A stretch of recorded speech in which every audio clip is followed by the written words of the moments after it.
Anong sabi ni Duterte? Wala akong pakialam kung walang pondo ang gobyerno.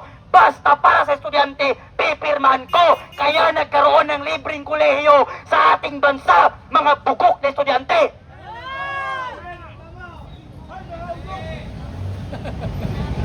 Free education. Di ba? Tutak! Diktator! Pasista! Adik, bangat, lutang, bugok, adik. Lutang, adik, lutang, lutang, lutang, adik. Lutang, adik, lutang, adik. Lutang, adik, adik, adik, lutang. Adik, lutang, adik, lutang. Estudyante na walang alam, bugok na estudyante. Yan. Yan ang mapapala ng mga estudyante hindi marunong mag-research. Senate at Congress, Risa Ontiveros, Laila de Lima, Renico, di ba ang ingay nyo? Dahil may pinag-30 na mga hold-upper, mga drug lord, at mga rapist. Di ba galit na galit kayo? Bakit walang nag-iingay nung inambus ang 5 pulis na namatay sa Sharipagwak sa Maguindanao? Saan na yung mga sila Risa Ontiveros? Saan na yung mga kakamping? Na kasi mana sa presidente nilang lutang. Di ba ang ingay ng kakamping? Ang ingay ng dilawan? Ang ingay ng leftist? Dahil maraming war on drugs na yan? Bakit hindi kayo nag-ingay? Risa Ontiveros, Kabataan Party List, nung pinag-aambos ang mga pulis sa Maguindanao, bakit hindi kayo nag-iingay? Bakit hindi kayo nagsasabi ng human rights violation? Tapos pagdating sa buhay ng mga rapist at kriminal, masyado silang pinoprotektahan. Diba? Kasi human rights violation, yung ginawa ni Duterte, grabe pumalakpak yung dati. Pag merong speech si PRRD about sa war on drugs, grabe pumalakpak ang Congress nung time ni PRRD. Bakit nawala siya sa pwesto? Lahat kayo nag-ikot-ikot. Akala ko ba sa kakamping at dilawan anti-Marcos? Dahil ayaw nyo sa martial law. Bakit kayo nagkipagkaibigan kayo? Bakit kayo nagkipagsanib pwersa kayo sa kalaban ninyo? Si Marcos? Kain suka. Ano yan? Kain suka? O kain tae? Himod Sa bagay, kasing dilaw din naman ang tae. Himod pwet. Ang dilawan, ang saya kasi ang medyas ni Marcos pink. Ang medyas ko pink. Sabi ni Marcos, ay natawa si Lenny Robredo. Nagsaya naman ng mga kakamping. Ganun kayo binubobo ng ating administrasyon. Diba? Ngayon,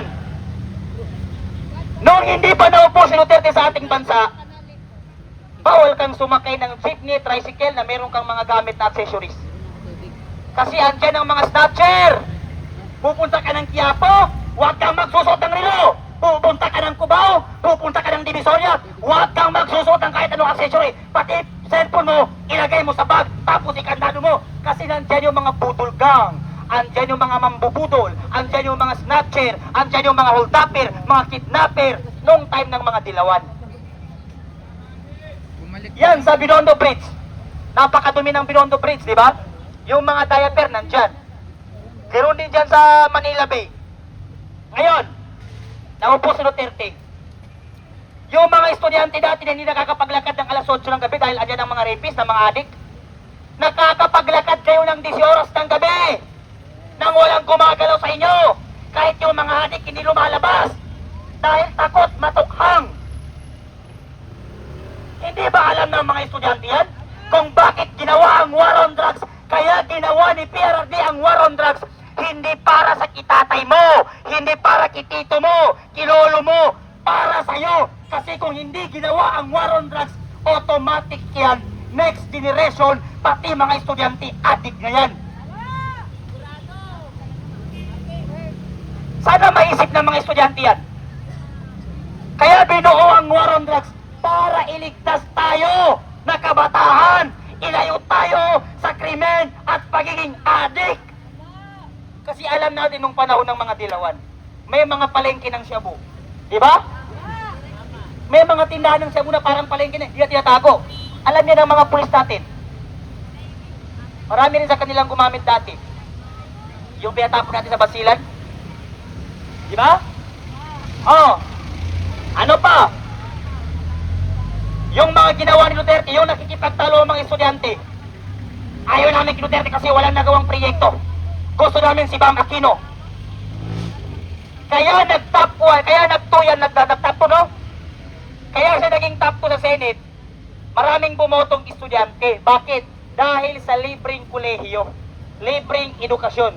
Para sa mga estudyante, para kaalaman ninyo, mag-research kayo. Hindi si Bam Aquino ang principal author ng libreng kolehiyo. Si Ralph Recto na bugok na ngayon.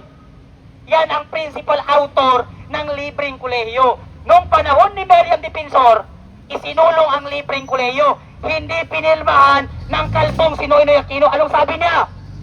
Walang pondo ang ating bansa para sa libreng kolehiyo. 3 beses yan isinulong ni Meriam, pero ayaw pirmahan ng presidente dahil walang pondo ang gobyerno daw. Dumating ulit ang libreng kolehiyo sa time ni Duterte. Anong sabi ng gabinete? Huwag pirmahan dahil walang budget ang gobyerno. Anong sabi ni Duterte? Wala akong pakialam kung walang pondo ang gobyerno. Basta para sa estudyante, pipirmahan ko. Kaya nagkaroon ng libreng kolehiyo sa ating bansa, mga bugok na estudyante.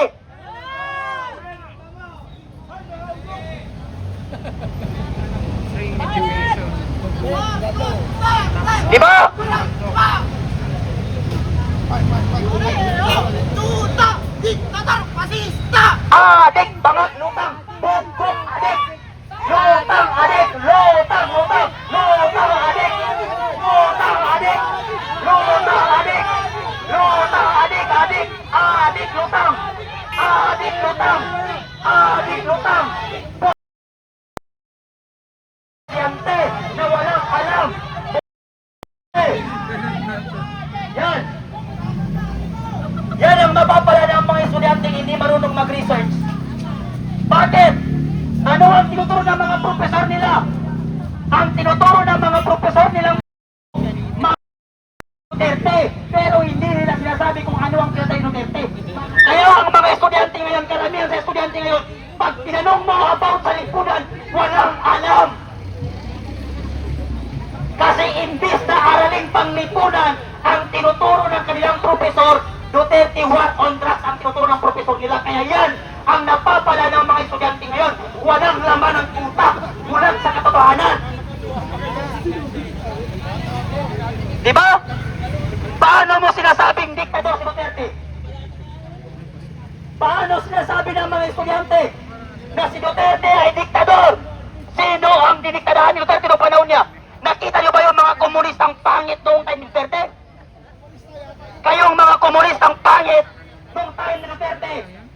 Ano ang ginawa sa Duterte nung nag-rally kayo? Walang alambre sa kalsada.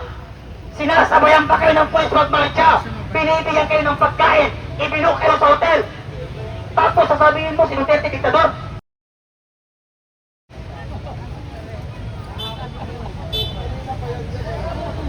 Kahit sinong estudyante ng UP Diliman, estudyante ng UP, kahit sa university sa Pilipinas, hahamunin ko kayo ng debate patungkol sa mga legacy ni Duterte at kakaantin yung Duterte.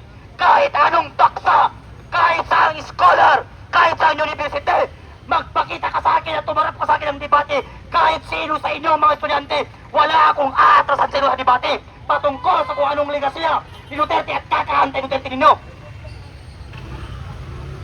Kung gusto nyo, isama nyo pa pati profesor ninyo, pati principal ninyo. Kung hindi pa kayo kontento, pumunta kayo ng Malacanang. Yayain nyo si Claire Castro. Isama ninyo, magpatong-patong kayo ng mga profesor ninyo. Patutunayan ko sa inyo, lahat kayo bugok. Yan ang mahirap sa atin. Bulag tayo sa katotohanan, bingi pa tayo sa katotohanan. Yang mga estudyante, ano ang napala nyo kakaante Duterte ninyo? E di ang daming nirip, ang daming namatay na estudyante ngayon. Kakaantay Duterte ninyo, bumalik ang mga kidnapper at mga durugis at drug lord.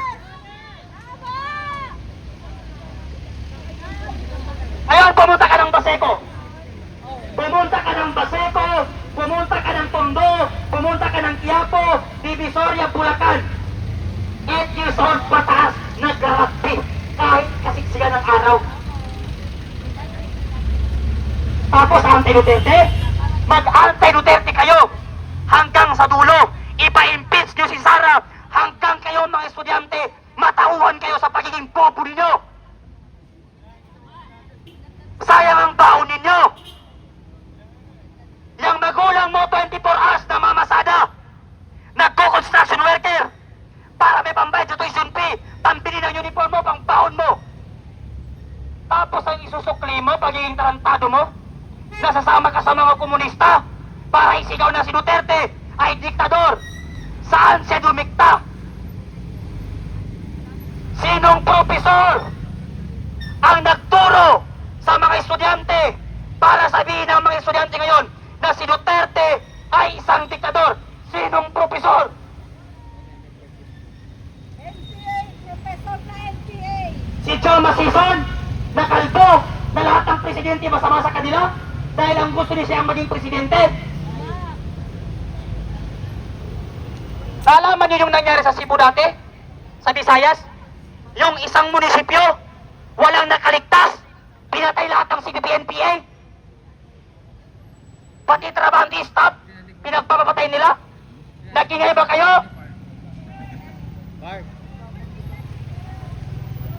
Tapos kung makapagsalita kayo ng diktador, akala ninyo ang gagaling ninyo. Magsama-sama kayo, suportahan niyo si Renico dahil yan ang pag-asa tungo sa kamatayan ninyo. Tapos pag binomba kayo ng sundalo, sasabihin nyo, nagbigay lang kayo ng mga food pack, pap, binomba kayo. Paano kayo hindi bombobahin? Eh may hawak kang Armalite.